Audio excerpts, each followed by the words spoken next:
नमस्कार दोस्तों, जय हिंद। जैसा कि आप लोग जानते हैं कि सामाजिक विज्ञान कक्षा 10 में कई ऐसे टॉपिक हैं जो अधिकतर परीक्षाओं में पूछे जाते हैं। ठीक है, तो हम आपके लिए एक इसी से संबंधित एक क्वेश्चन जो होता है, ठीक है, कि जर्मनी का एकीकरण किसने किया और इसमें जिसने भूमिका निभाई थी वो एक आपने नाम सुना होगा कि बिस्मार्क। ठीक है, जिसका आप लोग देख सकते हैं कि लिखा हुआ है बिस्मार्क। ठीक है, और इसका जो पूरा नाम है वो इसका पूरा नाम है ऑटो वन बिस्मार्क। ठीक है, तो कभी कभी पूछता है कि जर्मनी का एकीकरण किसने किया और कब किया। ठीक है, और उसके बारे में पूछ देता है कि इसका पूरा लिखिए इसके बारे में। ठीक है, तो आपको बता दें कि जो बिस्मार्क है, ठीक है, इनका पूरा नाम भी लिखा है, आप लोग देख सकते हैं कि लिखा हुआ है इनका पूरा नाम ऑटो वन बिस्मार्क है। ठीक है, इन्होंने अपने जो एक क्या नाम इनका बिस्मार्क ने जर्मनी का एकीकरण हुआ था, इन्होंने अपनी महत्वपूर्ण भूमिका इसमें निभाई थी। ठीक है, तो इनके बारे में हम कुछ जान लेते हैं। इनके कुछ जो लॉन्ग में आता है क्वेश्चन, लेकिन हमने कुछ इसमें से 5, 6, 7 करके कुछ टॉपिक बनाए हैं। अगर हम ये टॉपिक्स जान लेते हैं तो हम एक लॉन्ग कम से कम मान लीजिए आप 150 वर्ड का आप लॉन्ग क्वेश्चन आंसर इसका लिख सकते हैं। ठीक है, तो हम लोग वीडियो शुरू करते हैं। देखिए, इसमें हमने पहले लिखा हुआ है कि प्रशा का प्रमुख मंत्री। ठीक है, तो आपको बता देते हैं कि जो ये बिस्मार्क थे, ठीक है, ये बिस्मार्क ने जो थे इन्होंने जर्मनी के एकीकरण में महत्वपूर्ण भूमिका निभाई थी। ठीक, और ये जो थे बिस्मार्क जी, ये प्रशा जो आपका इटली उसमें जर्मनी में पड़ता है। ठीक है, तो प्रशा का प्रमुख मंत्री। ठीक है, जो ऑटो वन बिस्मार्क थे ये प्रशा के क्या थे, प्रमुख मंत्री थे। ठीक है, तो ये आपका एक हो जाएगा टॉपिक, इसमें आपका प्रमुख मंत्री। ठीक है, ये हमने कुछ इंपॉर्टेंट जो आपके इसमें होते हैं टॉपिक्स, हमने उन्हीं पॉइंट्स को यहाँ पे लिखा हुआ है। ठीक, अब आगे लिखा देख सकते हैं कि लिखा हुआ है जर्मनी के एकीकरण का नेतृत्व। ठीक है, तो आपको बता देते हैं कि जो ऑटो वन बिस्मार्क थे, जब जर्मनी का एकीकरण हो रहा था उस समय हुआ क्या कि असेंबली जो आपकी होती है नेशनल असेंबली, ठीक है, जब जर्मनी की जो नेशनल असेंबली थी जब वो भंग हो गई थी, ठीक है, तो उसमें क्या हुआ था कि ऑटो वन बिस्मार्क ने ही जर्मनी के एकीकरण का नेतृत्व किया था। ठीक है, यानी क्योंकि और वहाँ के ये प्रमुख मंत्री भी थे, तो इन्होंने क्या किया, जो जर्मनी का एकीकरण की प्रक्रिया हो रही थी, जब आपकी इनकी नेशनल असेंबली भंग हो जाती है तो इन्होंने ही जर्मनी के एकीकरण का पूरा अपना दायित्व संभाला था और उसका नेतृत्व किया था। ठीक है, तो इन्हें हम जर्मनी के एकीकरण का नेतृत्व दायक भी कह सकते हैं, और या फिर उसको कह सकते हैं कि नेतृत्व इन्होंने किया प्रमुख रूप से।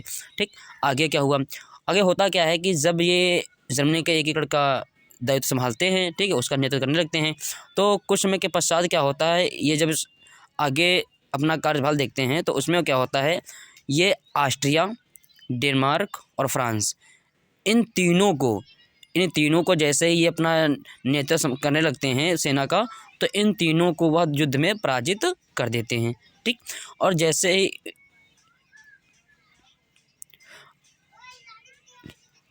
ही क्या करते हैं कि ऑस्ट्रिया, डेनमार्क को और फ्रांस को हराते हैं, तो वो जैसे ही इसको हरा दिया उसके बाद होता क्या है, ये जो आपका जर्मनी का एकीकरण हो रहा था ये बिल्कुल पूरा हो जाता है। क्योंकि जो जर्मनी का एकीकरण था उसमें होता क्या है, देखिए जर्मनी का एकीकरण क्यों होता है, इसका मतलब आपको दिमाग लगाना ये होता है कि एकीकरण का मतलब क्या होता है। तो अगर कोई देश अलग अलग राज्यों में बँट जाता है, ठीक है, तो हम उस सभी राज्यों को अलग अलग जो क्या बटे होते हैं उनको एक में मिलाना, जिसको हम एकीकरण के नाम से जानते हैं। तो होता क्या है, जब जर्मनी का एकीकरण में ये अपना नेतृत्व करने लगते हैं तो उसमें होता क्या है, ये एक राज्य होते हैं आपके 3 होते हैं, ऑस्ट्रिया, डेनमार्क और फ्रांस। जब इन देशों से इनको हरा देते हैं तो आपका ये जो एकीकरण की प्रक्रिया होती है ये आपकी पूरी हो जाती है। ठीक, तो होता क्या है, आगे सुन लीजिए। 1871 वर्साय समारोह, जब ये एकीकरण की प्रक्रिया पूरी होती है तो उस समय क्या होता है, 1871 में एक वर्साय समारोह होता है, यानी एक स्थान का नाम है वर्साय, जहाँ पर 1871 में एक समारोह होता है। और उसी समारोह में क्या होता है कि जो जर्मनी के विलियम प्रथम होते हैं उनको जर्मनी का सम्राट घोषित कर दिया जाता है। जो एक समारोह होता है, क्योंकि उस समय क्या होता है, जो जर्मनी की एकीकरण प्रक्रिया पूरी हो गई थी, तो होता क्या है, वहाँ पर सभी लोगों को बुलाया जाता है इस समारोह में, और जो आपके विलियम प्रथम होते हैं उनको जर्मनी का सम्राट घोषित कर दिया जाता है। और क्या होता है, उसके बाद क्या होता है, उसी सन में 18 जनवरी को और सन आपका 1871 को ही एक स्थान होता है हॉल ऑफ मिरर्स, ठीक है। उस स्थान पर सभी मंत्रियों को, जो जर्मनी के होते हैं, सभी मंत्रियों को, जो सेना के मेन अधिकारी होते हैं उनको, और इसमें आपका ऑटो बिस्मार्क, ठीक है, अन्य लोग, काफ़ी लोग इसमें आते हैं।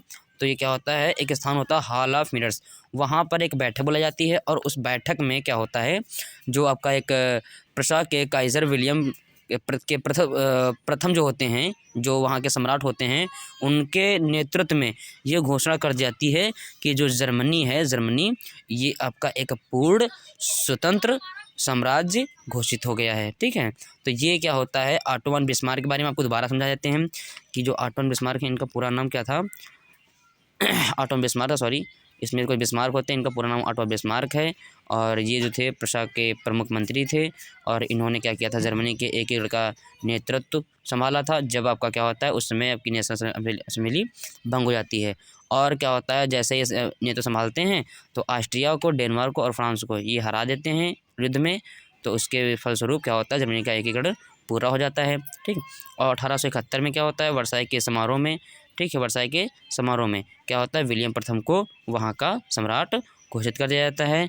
और उसी सन में क्या होता है, 18 जनवरी 1871 को ही क्या होता है, एक स्थान होता है हॉल ऑफ मिरर्स, वहाँ पर कई सभी नेताओं को, और जो वहाँ के मुख्य मंत्रियाँ होते हैं, ठीक है, और जो वहाँ के मेन लोग होते हैं उनको बुलाया जाता है, और उस जगह पे क्या किया जाता है, उस विलियम प्रथम के नेतृत्व में जर्मनी को क्या किया जाता है, एक स्वतंत्र राष्ट्र घोषित किया जाता है, ठीक है। आशा करते हैं कि आपको ये वीडियो समझ में आया होगा, ठीक है। जो आप लोग चाहे तो इसका एक स्क्रीनशॉट ले सकते हैं और इसके बारे में जान सकते हैं।